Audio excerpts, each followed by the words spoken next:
Hello， 大家，我是奥波，导林又跟大家见面了。去年年底呢，我毅然决然的把我已经开了2年半的导灰卖掉，升级成这个新版的 Model 3。那时候呢，电动车的二手价我再补了一笔差价，升级成换新版。目前呢，我已经开了4个多月了，里程大概是6000多公里。今天我要跟大家分享换成这个换新版的 Model 3这个最有感的升级。对，有看 IG 应该有发现，我已经把导灰贴膜了。我贴的是亮面的透明犀牛皮。看到最后呢，我跟大家聊聊为什么我这次没有选的那种很帅的改色膜，选的是这种看似无聊的透明犀牛皮。但贴膜啊，其实也不便宜，到底值不值得？看到最后我再跟你们说。第一个有感升级的就是电耗表现。之前导灰交车的时候，里程满电大概是435公里左右。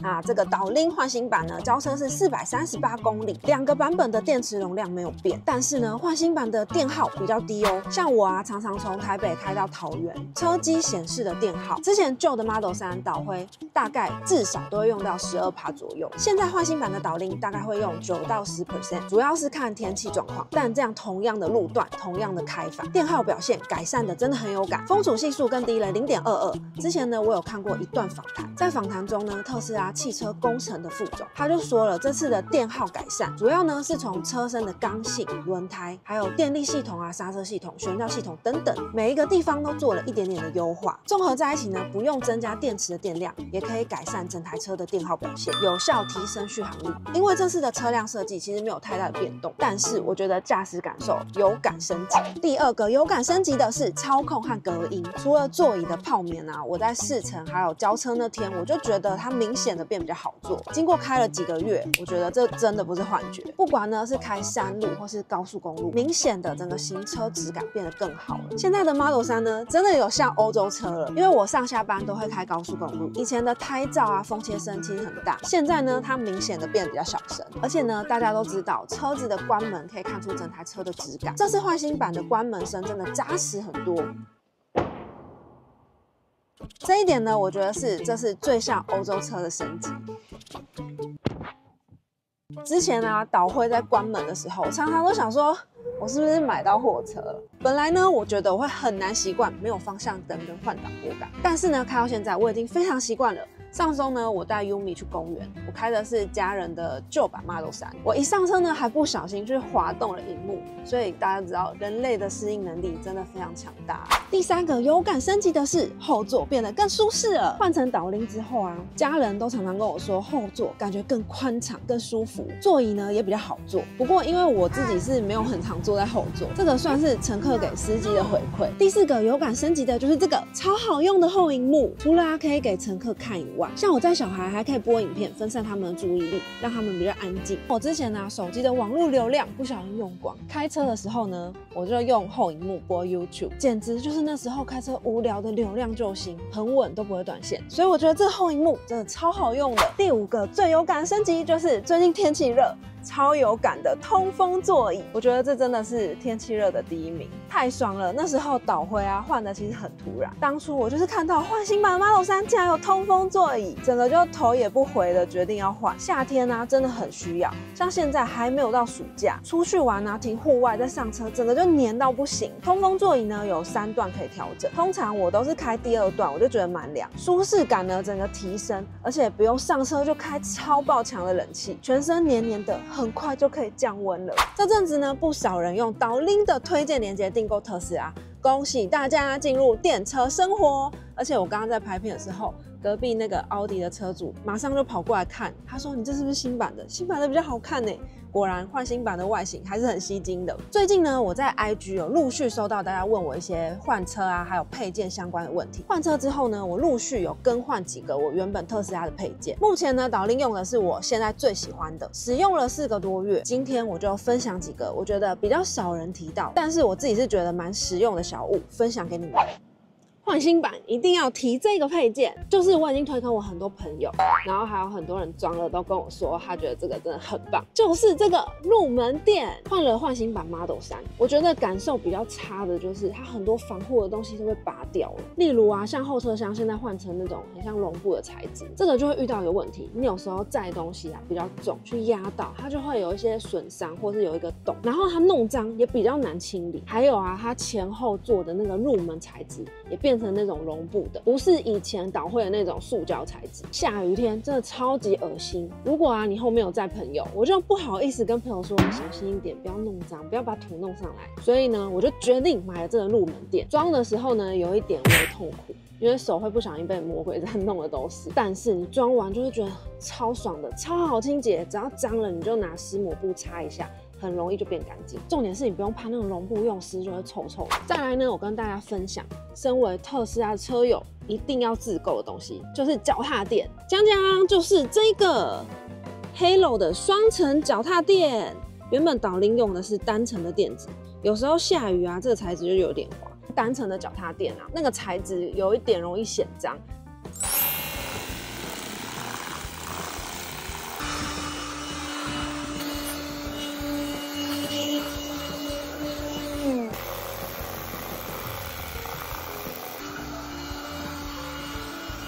其实像我有一点洁癖，看到其实会不太顺眼，但换了这个双层呢，就改善非常多。加上我常常去户外，经常上车下车，车子在里面大概2-3天就看起来蛮脏的。于是呢，我就开始寻找像我之前导会用的那种双层脚踏垫。但是呢，大家也知道现在的各大厂牌都出了超多脚踏垫。最后为什么我选的是这个 Halo， 它比其他的厂牌都还要贵一点？主要是因为我觉得更有设计感，就是朋友上车都会注意到的那一种。它除了是双层设计以外，我觉得它的材质也比较不容易显脏，因为它是那种雾面很像矽胶的材质。主要是呢，这种材质呢也非常好顾，你只要用抹布擦一擦就干净了。它整个缝线和装饰也超有质感的，看起来呢就是又帅又可爱。如果呢你跟我一样是外貌协会派的 ，Halo 这一款呢，我觉得质感不错，而且它卡扣的品质也很好。它这双层的呢，表面看起来有点像是地毯的材质，我觉得下雨天踩进来也不会滑。双层最大好处就是，只要你觉得它脏，你可以只拆上面那块布下来，抖一抖啊，或是呢你用水冲一冲。像我呢，平常就是用吸尘器吸一吸，它可以单独洗，不用整座拆起来。像我之前呢，有不小心打翻过汤跟咖啡，上层呢它可以直接水洗，大部分呢是不会流到下面那层。我觉得呢，就是多一层防护，很不错。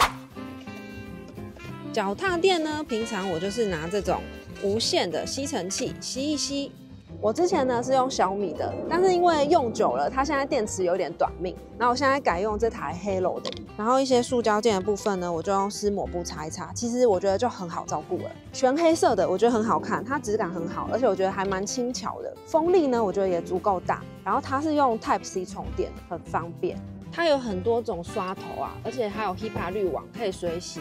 官网说啊，它除了当吸尘器以外，也可以当真空机和打气机，可吹可吸，功能很多。之后啊，如果我有时间呢，可能会想要开导铃去车宿。如果呢，我真的有成功露营睡车上，我打算呢用它来帮床垫打气，到时候再跟大家分享好不好用。虽然呢 Halo 不是什么特别有名的特斯拉配件品牌，但是它真的超有设计感的，已经荣登我目前最爱的特斯拉配件前2名。毕竟我就是喜欢好看的东西。那第1名是什么？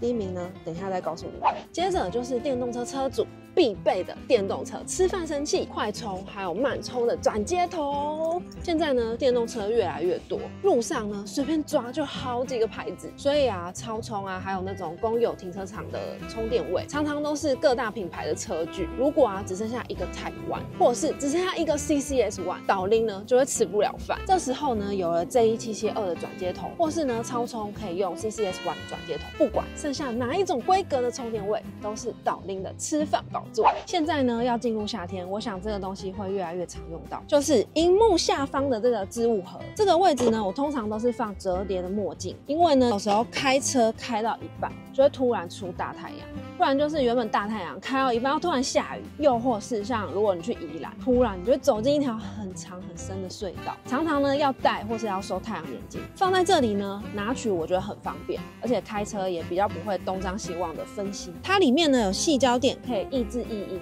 比较特别的是它的后面像我常常要拍车子，它上面呢可以扩充一个云台支架，这样子呢拍摄我觉得就很方便。还有一个就是它下方呢有一个感应灯，我本来觉得这个感应灯应该很少用到，直到有一次晚上我停在路边吃东西，我不太好意思开上面的车灯，因为换新版的车灯呢一开就很亮，然后路人就会一直看，所以呢我就开它下面这个感应灯，外面呢就不会看得那么清楚，我也能看到我自己在吃什么。讲到吃东西，一定要讲的就是桌板。这个呢，也是我从导灰拿到导令上面继续用的。本来我以为我会很常在这桌板上面剪片啊，或者是办公，结果没想到我最常用的竟然是在车上边追剧、边吹冷气、边吃饭。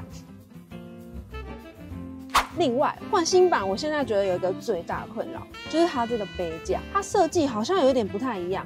杯子放进去就更紧，常常啊我就很难放，或是没有办法卡到底，这样子呢就会遇到一个问题。如果我前面的车突然刹车，我跟着刹的时候呢，我放在上面的咖啡就啪，我咖啡已经洒出来不知道几次了。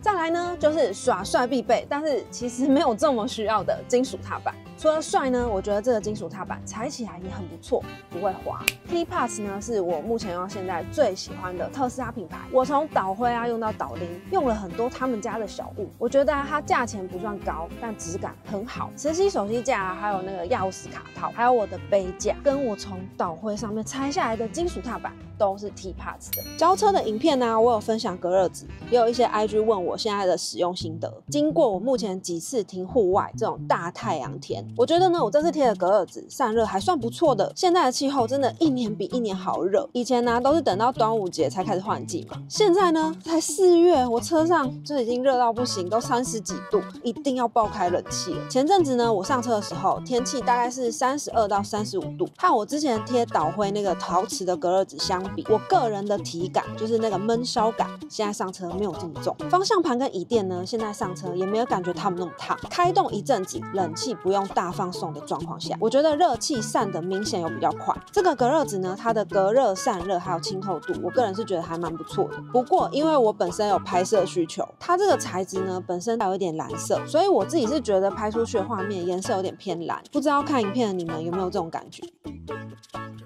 分享这几个就是我从导灰开到导铃几个我最常用，而且我觉得也最实用的配件。由于这些都是不一样的品牌，我会整理放在资讯栏，有兴趣的可以去看一下。那我再来就要跟你们分享今天的压轴，我最满意的一个配件，完全是懒人福音。讲就是我在各种选择障碍之下，最后呢，我帮导铃选的是 3M 200G 的透明亮面犀牛皮，它可以自体修复，而且它防刮又抗污。目前呢是想要导灰低调一点，所以我看了一轮改色膜之后，最后决定选择最实用的透明犀牛皮。它有车漆防护的效果，又可以随时看起来就像是打过蜡那样亮亮的。当初呢，我有看过各个品牌产地的犀牛皮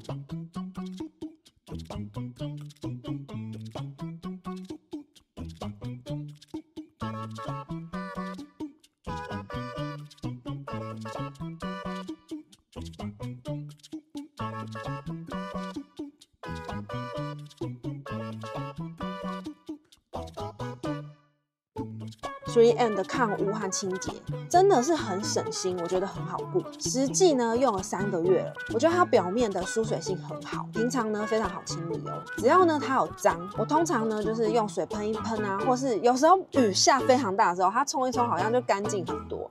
那不然就是用水淋过一次呢，用湿抹布擦一擦，就维持得不错。其实要不要选透明的犀牛皮，大家呢一定会有一个困扰，就是呢它这个膜料啊会随着时间啊用久会有黄化的问题。最后我会选 3M 200G 的犀牛皮，也是因为呢它用了一点偏蓝的材料，去防止它黄化的程度。包完膜啊，整个车子看起来会比较亮。这颜色差好多哦。这真的明显比较好看哎，整体会变得比较白一点，然后对，黄也会不那么明显。随着半年啊或是1年后的犀牛皮使用，它黄化的程度也可以有效的降低。有一点点黄了，所以之后如果黄化就会再更明显一点。一起这样摸下来，很明显3M这就比较滑，这就很像那个婴儿皮肤，很滑嫩。然后这个就是国小那这个应该大学毕业了。我这次呢，全车都是贴犀牛皮，要特别注意的就是它下雨天啊，有时候像特斯拉镜头那边就会很容易有哭痕，或是呢我很常被鸟屎滴到，现在呢就马上要被滴了一个鸟屎，赶快来擦掉。你看，一下就没了，超好擦的。这种呢容易有色素沉淀的污垢，你就要马上擦起来。除此之外，我觉得洗车的时间真的大幅的延长。那就一起来看看我这次贴膜的过程吧。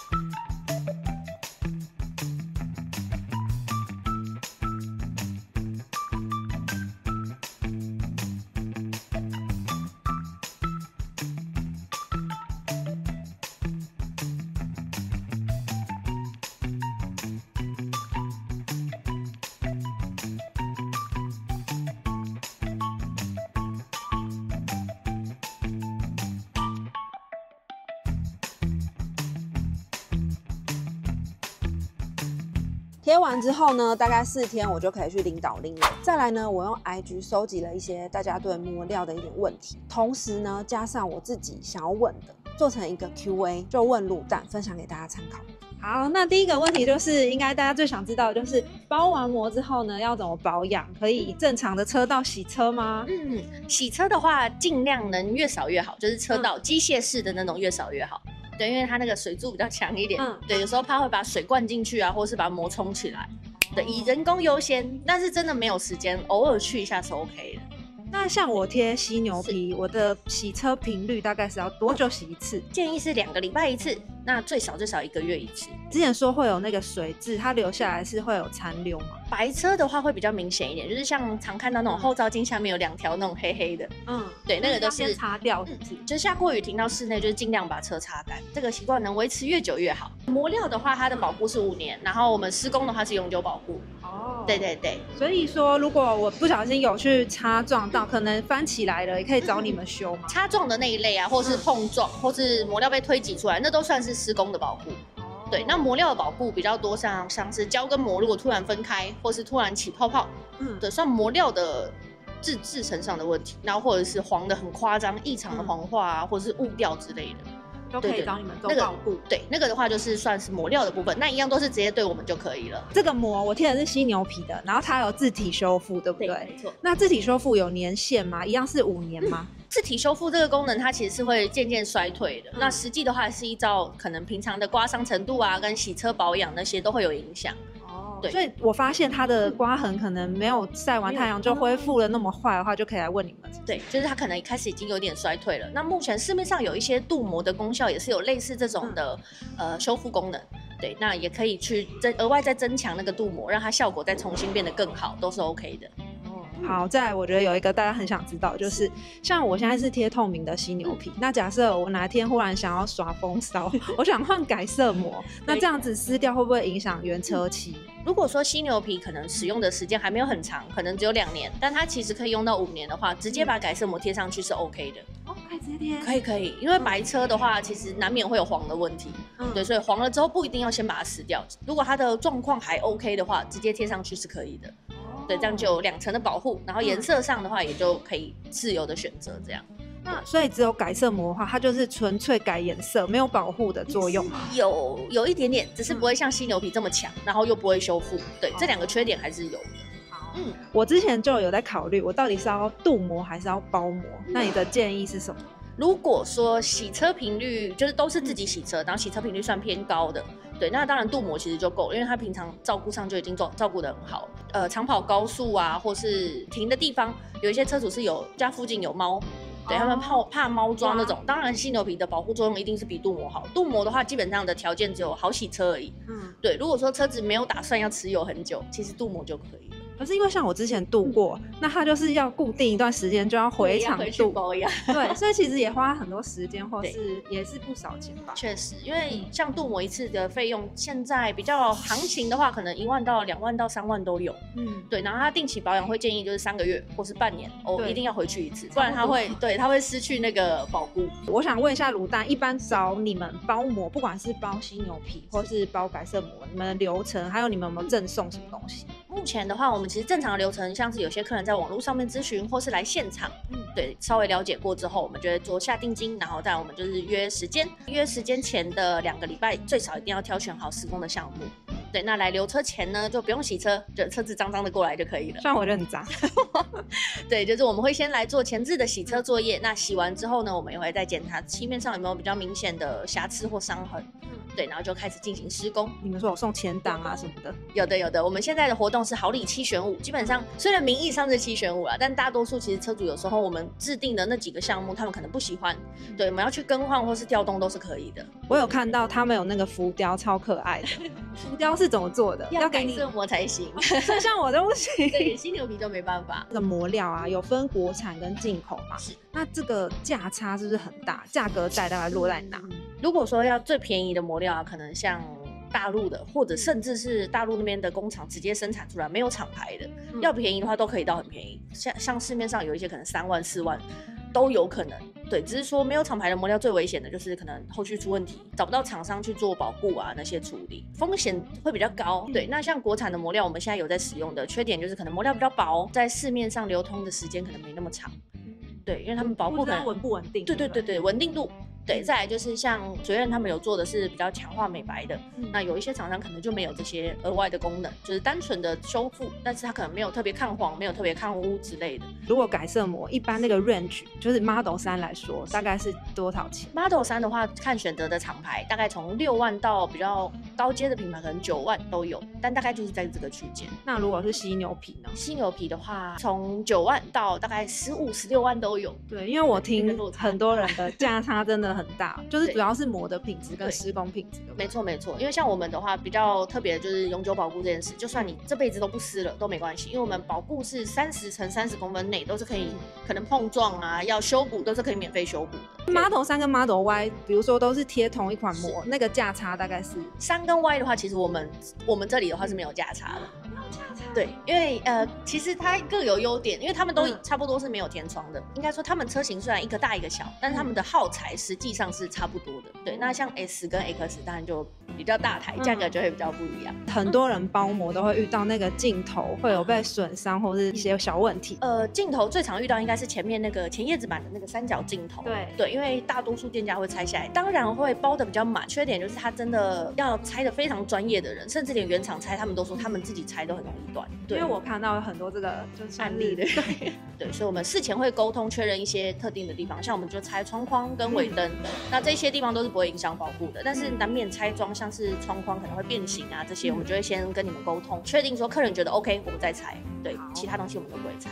你们都会把那个 logo 拆掉，对不对？因为我看都有拆，那会不会有人担心会掉？会吗？会掉的话，确实有可能，必须老实说，因为像我们贴了犀牛皮以后，它变得比较滑。对，所以 logo 上去，如果说高压水墙太近，或者是人为去抠它的话，确实是掉下来的几率会比没有拆过的几率更高一些。那掉了怎么办？我目前有遇到，通常是那个特斯拉后面的那个 logo 换成英文字，对，那个很容易被高压水枪打掉。基本上只要有更换都会有机会。对，那正常洗车不要去抠它，其实都还好。特别帮我注意就是高压水枪不要打一些很刁钻的角度，扫过去其实不太容易掉。对，那如果真的掉了没关系，就回来找我们。交车的时候就发现它的那个胶圈就蓝蓝的，很像有什么东西残留。包膜前都会做汽车美容，这个会帮忙处理吗？我们会请他们用可能像蜡或者是一些药剂类去试着清除，但是能不能清除到什么程度，这个就比较没有办法保证。我在你们的 IG 上有看到你们有在帮忙贴行车记录器，所以假设我留车这几天也可以一起贴吗？当然可以。那你们那个行车记录器的品牌现在是什么？目前他们比较推荐的话是快一通的。我觉得特斯拉很需要，因为它的镜头真的很糊，而且有时候会突然画面就不见了。对，真的好奇怪。然后我在网络上有看到你们是不是有帮就是贴膜的车主叫车去捷运站，有这个吗？有接送服务一般是有的，然后我们是以北市为主，北市基本上都可以。哇，这个很棒哎，因为像我那天不知道，我就用走的。最后我想要帮大家争取一下优惠部分，看影片如果有想要来包改色膜或是犀牛皮的话，有一些优惠。我们如果改色膜或犀牛皮只要全车施工，我们就折3000块，一样就像大礼包啊，或是我们活动有赠送的东西都会一起赠送。看影片来的哦。跟卤蛋说找卤蛋，没错，就是私讯跟我们说就可以了。跟他说是澳门的影片，没错，还有优惠哦。好，大家记得哦，折3000块很多哎，真的。好，那就谢谢卤蛋。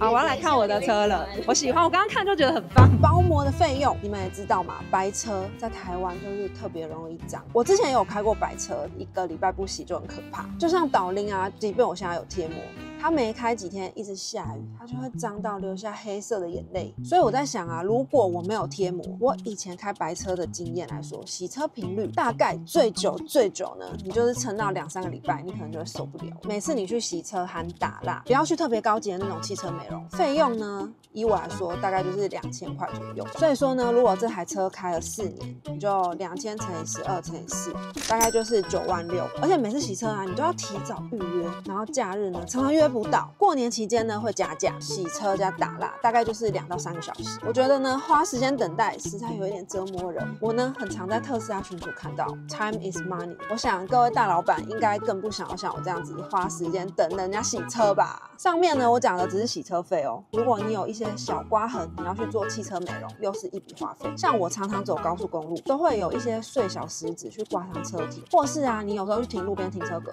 以前我就有遇过我的车尾就被刮伤。像这样子呢，车漆被损伤过，即便是小小的刮痕，其实你要去做美容啊修复也不是很便宜。贴犀牛皮呢，它可以保护车体，而且呢它照了大太阳，像台湾常常有这种艳阳，它就会自体修复。我觉得呢犀牛皮的保护无价，再加上以我懒的程度，差最多的就是送导铃去洗车的频率，这样其实好像只是把我几年洗车打蜡钱去包膜，同时又可以保护车漆。以最近的天气来说，常常下雨，大概1-2个礼拜呢就会很脏，湿抹布呢拿起来擦一擦，大概呢就这样撸一撸，我觉得呢就蛮干净，很好照顾，有保护力又很好照顾，这2点呢我非常满意。以上是我近期导铃的电车小记录，希望大家会喜欢我这次的分享哦。电车相关的日常呢，可以来看我 IG， 喜欢频道不要忘了订阅、开启小铃铛，或是分享给你正在观望电车的朋友。那我们就下一次见喽，拜拜。